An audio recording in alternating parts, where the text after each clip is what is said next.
सबैलाई नमस्ते। के छ खबर, सन्चै हुनुहुन्छ? म चाहिँ अहिले हामी चाहिँ साउदी अरेबियामा काम गर्दैछौँ। मेरो सेक्सन चाहिँ फुटवेयर र लगेज हो है। दुईवटा सेक्सन चाहिँ हेर्छु, सानो सानो छ नि त, दुईवटा सेक्सन हेर्छु।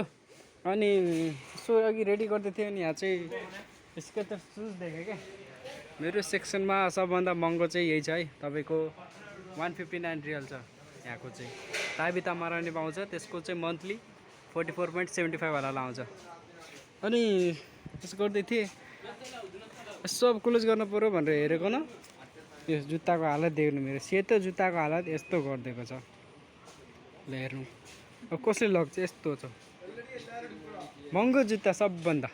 अहिले यहाँ मेरो सेक्सनमा भएको चाहिँ सबै फोहोर गरेर छोडिदिएको छ। यो हेर्नु, यो त्यस्तै छ। यो सोल्टी यस्तो महँगो जुत्ता यस्तो फोहोर गरिदिएपछि कसले लाग्छ क्या? अलिकति पनि कमन सेन्स छैन क्या। यस्तो जुत्ताहरू न, यस्तो सेतोलाई कालो बनाइदियो, यस्तो कालो बनाइदिएको छ। कसले लाग्छ हो?